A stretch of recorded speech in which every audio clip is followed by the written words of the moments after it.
2017 সালে একটা গবেষণায় দেখা গেছে যারা একদিন ফাস্টিং করেছিল এবং পরের দিন তাদেরকে বলা হয়েছিল খাওয়ার জন্য এবং তারা যা ইচ্ছা তাই খেয়েছে। তো রেজাল্টটা দেখা গেল যে তারা একদিন পুরা ফাস্টিং করেছে, পরের দিন আবার যা ইচ্ছা তাই খেয়েছে। তাদের কিন্তু রেজাল্ট আসেনি, অর্থাৎ ওজন কমেনি।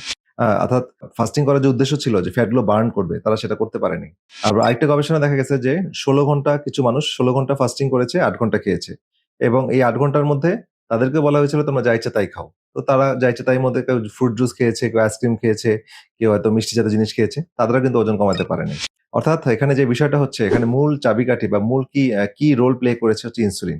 অর্থাৎ যেই খাবারগুলো ইনসুলিন কমিয়ে আনে, মানে কমাতে পারে, শুধু সেই খাবারগুলো খেলেই তাদের কাঙ্ক্ষিত যে লক্ষ্য সে ওজন কমানো সেটা সম্ভব হয়। তাহলে সঠিক উপায় কি করতে হবে? সঠিক উপায় হচ্ছে ফাস্টিং করার সময় আমরা যখন ফাস্টিং করতে স্বাভাবিক খাবারগুলো খাবো। খাবারের মধ্যে অতিরিক্ত খাবার খাওয়া যাবে না এবং খাবারের মধ্যে খুব ভালো অ্যামাউন্টের শাকসবজি রাখতে হবে, যেটা ইনসুলিনকে কমিয়ে আনে। আমাদেরকে ভালো প্রোটিন খেতে হবে, ভালো ফ্যাট খেতে হবে, যেটা ইনসুলিনকে কমিয়ে আনে। তো ভালো ফ্যাটের মধ্যে আমরা ডিম খেতে পারি। ডিমের কুসুম অবশ্যই খাবো। তারপরে নারকেল তেল, বাদাম, মাছের তেল, এগুলো কিন্তু আমাদের ইনসুলিন কমিয়ে আনবে এবং আমরা কিন্তু এই ডায়েটটা দিয়ে যদি ফাস্টিং ব্রেক করি, আমরা কিন্তু ওজন কমে যাবে। এছাড়া অ্যাপেল সিডার ভিনেগার ইনসুলিন কমাতে সাহায্য করে। তারপর প্রচুর গ্রিন ভেজিটেবল, সালাদ এগুলো থাকবে। প্রোটিন থাকবে, মাছ, মাংস থাকবে। ঠিক আছে? এগুলো থাকবে।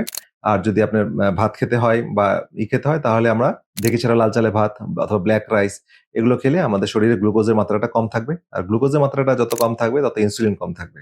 আর ইনসুলিন কম থাকলে আমাদের জমানো ফ্যাট গুলো ভেঙে ক্যালোরিতে রূপান্তরিত হবে খুব দ্রুত। ঠিক আছে?